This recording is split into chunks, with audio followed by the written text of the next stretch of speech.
Apple has been doing their best to turn macOS into a gaming powerhouse, despite how Mac is usually viewed within gaming communities. But honestly, they're doing a fantastic job getting AAA developers onto the platform, and Apple Silicon has some really nice implications for the rest of the industry. Hell, they put Death Stranding on the iPhone like a few weeks ago. But there's still thousands of games that have absolutely zero support for macOS, and you want games now. But you can fix, I've had my AirPods in, I didn't even realize. Thanks to the power of emulation. By the end of this video, you're going to be able to run hundreds of thousands of games on your Mac without waiting on devs to get around to actually porting things. However, just really quickly, before we do literally anything, emulation is legal. What isn't legal is downloading game ROMs and other copyrighted materials that you don't have the rights to acquire. Please make sure you rip your game files and system files from physical games and systems that you own. Ignore the different clothes. I forgot to shoot this on the same shooting day, and just pretend it's all blended for me. That should fend off Nintendo's lawyers. I really hope it does. Just to be clear, I'm not going to be covering the ways to run Windows games on Mac OS like Whiskey and Parallels. This video only covers emulating other game systems on your Mac. I'll leave a link in the description to some other videos that go over Windows games on Mac way better than I could. I'm also not covering very advanced emulation techniques in this video. You could probably get better performance or more accurate emulation, or different upscaling and all that with different emulators and settings. But I'm going to attempt to make this video a sort of beginner's guide to emulation that also leaves room for advanced users to make changes and tweak their setups. And while I did just say this is a beginner's guide to emulation, I'm going to assume you've got some basic technical knowledge and macOS experience, like installing applications, file management, etc. You'll also mainly want to note here that there are basically 0 emulators on the list that pay for Apple's notarization, meaning that you'll need to open the app once to dismiss the notarization warning, then right-click it and open it to bypass it. All of the apps are safe, and once you do that process once, you don't have to do it again. If you're using Homebrew, I'll also have brew install commands on screen for each app that has them available. I've tried to cover a very wide variety of systems, and that might mean that the video could get boring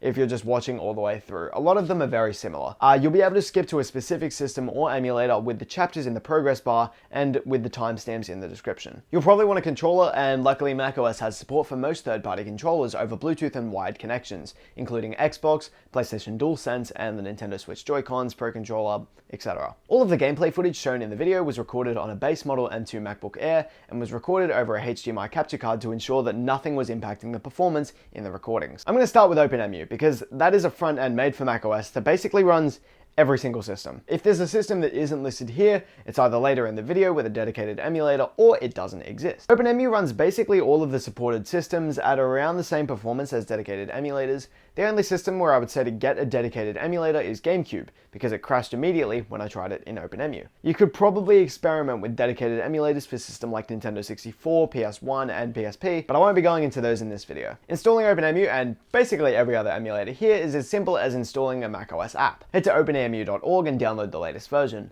Then extract the zip file and drag and drop the .app file into your applications folder. OpenEmu doesn't have notarization, so you'll need to open the app once, then right-click and open it to bypass the warnings. OpenEmu and a couple of these other emulators also don't have a native Apple Silicon build, so you'll need to install Rosetta if you haven't done that already. If you don't get a prompt about installing Rosetta, you don't need to worry. After you launch OpenEmu for the first time, you'll be prompted to allow it to receive keystrokes from any application. This just sort of helps with the controller bindings and the keyboard shortcuts, so you'll want to allow this. Then quit and reopen the app to apply that change. Once it's opened, you can unselect the systems that you won't be using to clean up the user interface, and you're good to go. Just drag and drop your ROMs into OpenEmu and it'll automatically scrape the cover art and every other bit of information and assign it to the correct emulator. Performance for most things are basically perfect, but there aren't many settings that you can tinker with in OpenEmu compared to dedicated emulators or apps like RetroArch. The only system that I tried and couldn't get to work was GameCube, but I would highly recommend using Dolphin for that anyways, which I'll cover later. Controller bindings are already set and work just straight out of the box for most controllers, which really helps with the process of getting started, especially as most other emulators make you at least choose what controller you're using before you start playing. Performance is, again, great. The games that I tried ran at full speed and native resolution, and the small frame drops that you might experience are barely noticeable. The most intensive system I tried was N64, and it worked with absolutely no issues.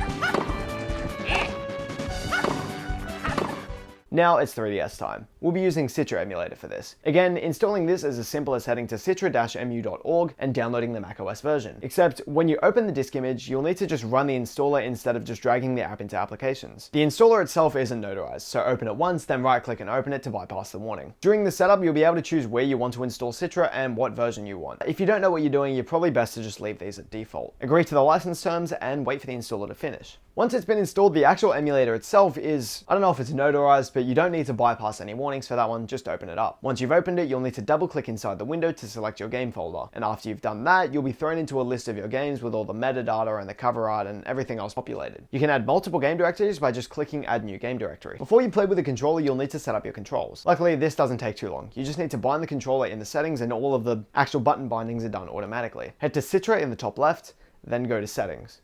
Click controls, head to auto map, then click OK, and then press any of the buttons on your controller. If the controls aren't done correctly, you can click on any of the buttons in the window and press the correlating button on your controller to bind it manually. Once that's done, performance in Citra is excellent. Your mouse acts as a touchscreen pointer when needed, and the controller covers the controls. Citra and every other emulator apart from OpenEmu on this list has a ton of controls and settings you can adjust for performance. One of the best options here is graphics upscaling, which you can use to make the 3DS essentially just look like a modern game. I was able to get full speed at 5 times the native resolution, which is around 1200p. Upscaling has a very noticeable difference to the gameplay experience, and most modern Mac systems, especially Apple Silicon systems, should be able to handle it.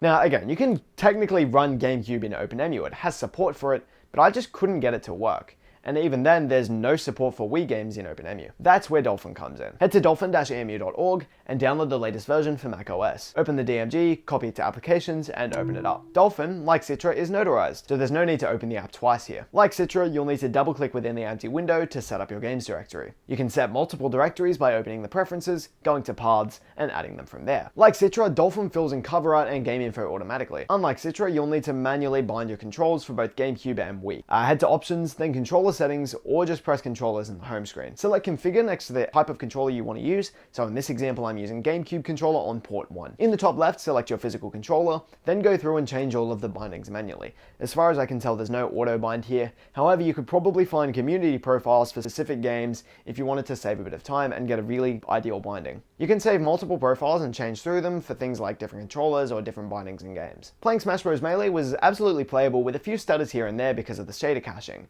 If you're regularly playing the game, you'll eventually cache all the shaders and performance should be basically close to native.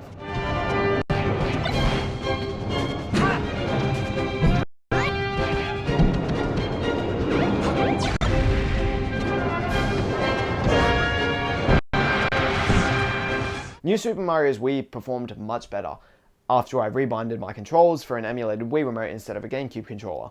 I ran the game at 1440p, which is 4 times the native resolution, and it ran at mostly full speed with a few stutters here and there. Those stutters probably wouldn't have happened if I ran the game at native resolution, but I personally decide that that trade-off is worth it.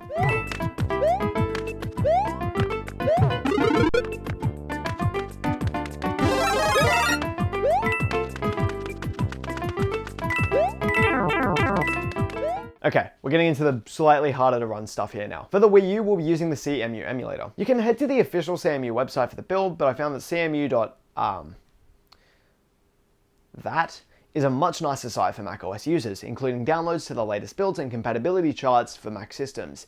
Head to that website, then click on either of the downloads. I selected the latest pre-release, and that's probably what you should pick as well. Open the disk image, then drag Cemu into the applications folder. Bypass the notarization warning, and then you'll be asked to select some directories. For the game path, select where your games are stored. That one's easy. The MLC01 path represents the emulated storage on the Wii U system, so this is basically what would be the internal storage on an actual system. The path will be created by default if you leave it blank, but if we're moving across multiple systems and you have your games on an external drive, I would recommend making a new folder on that drive for the MLC01 path. You'll need to configure your input. There's a button during the setup to configure it, or you can head to options, then input settings. you should configure Player 1 as the Wii U gamepad, considering most games expect there to be a Wii U gamepad. Nintendo Switch controllers and the DualShock and DualSense controllers are going to work the best because of the built-in gyro controls. Once you select your emulated controller and then select what controller you're actually using, the bindings should populate automatically. After that, you're all good to go. Breath of the Wild was the first game I tried, and it ran terribly. All the 3D scenes ran between 10 to 15 FPS. I'm not sure if this is a software issue or a hardware issue. None of the settings I tried really fixed it. And in the 2D, like in the menus and that, it ran at a solid 30 FPS, so I'm not sure what's happening there.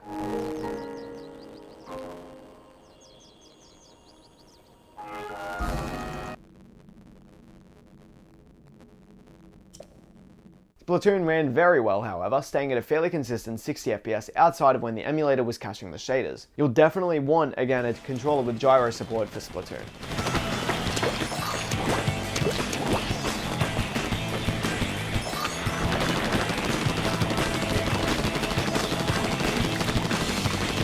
Considering that the Switch is a modern console, I do again want to stress that emulation is fully legal. Just don't pirate the games. Nintendo, please have mercy. Ryujinx is an interesting emulator, considering that I don't think it counts as an emulator when you use it on Apple Silicon. It's the same architecture. As far as I can tell, it's more similar to just virtualization. I also didn't make the thing, so I have no idea what's happening behind the scenes. I'm not a programmer. I tried. It's hard, guys. Ryujinx runs really nicely on my MacBook Air and probably has even better performance on higher performance systems. Obviously. The Ryujinx installer is again the same as most of the emulators in this video. Head to ryujinx.org, then download the latest version for macOS. Drag the app into the applications folder, then bypass the notarization warning. You probably get the drill at this point. The process begins to differ when you attempt to play a game. Because the Nintendo Switch is a much newer system compared to everything else here, you'll need to add in some files that you've ripped from your custom firmware Switch that you definitely haven't downloaded from the internet to get the emulator working. Those being the prod.keys files and the correlating firmware files. Drop the prod.keys file into the system folder, then open Ryujinx. Go to Tools in the menu bar and click Install Firmware. Then select your zip file. After that, you should be all set. Head to Settings and add a folder under Game Directories in the User Interface section. Once that's done, you can set your controller bindings in the settings. You don't need to bind the controls, just select which controller you're actually using and it'll do it for you. Games run much better than you'd expect from this emulator. Games will run with a few stutters as they compile shaders and all of that, and you can sometimes improve performance by running the game in handheld mode, but I've noticed that shader compilation stutters don't usually improve by doing this. Metroid Dread ran at the target frame rate majority of the time, with some occasional frame dips that would mostly go unnoticed if you weren't staring at the FPS counter like I was. That performance was reflected in both handheld and docked mode, making me think it's something to do with the shader caching.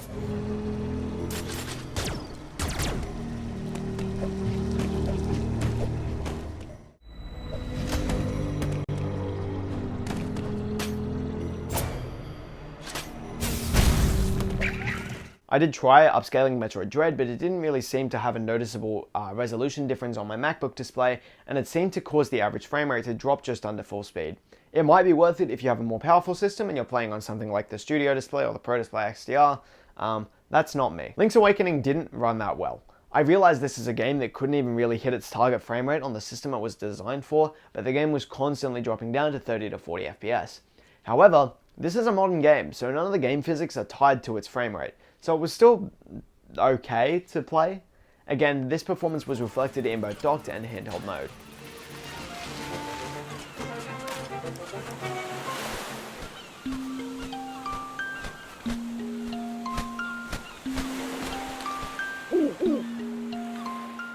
Okay, all the Nintendo stuff is done now, so I don't know, if you like watch the intro and you're cut to here, I got a really mean letter from Nintendo and I had to cut everything else. Aether SX2 is an excellent PS2 emulator. It was originally written for Android systems and later ported exclusively to Apple Silicon and other ARM desktop systems, so it really takes advantage of ARM hardware and produces some excellent performance results. Unfortunately, the emulator is no longer in development. If you have an Intel Mac or you run into any game-specific problems with Aether SX2, you should use PCSX2. Head to aethersx2.com/archive and then click the desktop folder. Then click on Mac. Scroll down and click on that file name to download the latest build. That shouldn't change, again it's not in development. Extract the .zip file and drag the app into the applications folder, then bypass the notarization warning. Click on Add Game Directory, then add your game folder. If you have games inside folders in the main PS2 directory, so you've got one folder and then that folder has a bunch of folders, for example, Enable recursive scanning. You'll also need a PS2 BIOS folder that you have, again, definitely ripped from the modded console that you absolutely own. Click on Tools, then open Data Directory, and drag one or more of these BIOS files into the BIOS folder. The more BIOS files you have available, the better chance you'll have of games being compatible. I couldn't get Gran Turismo 4 to launch past the saving to memory card screen, but GTA San Andreas ran excellently at 4 times the native resolution.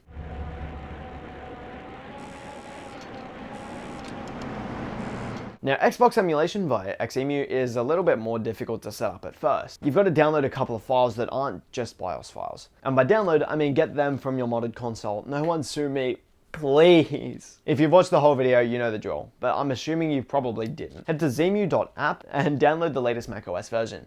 Drag it into the applications folder, bypass the notarization warning. Cool. Click on settings, and here's where you'll import all of your files. You can download the hard drive file from the Xemu website, the link is in the description, and you'll need to get the other files from somewhere else. In terms of running the games, I've noticed that the .xiso files seem to not work correctly. I could be doing something wrong, but the standard ISO file for Jet Set Radio Future worked just fine, and I was able to play on my system at the full frame rate at around 3 times the native resolution.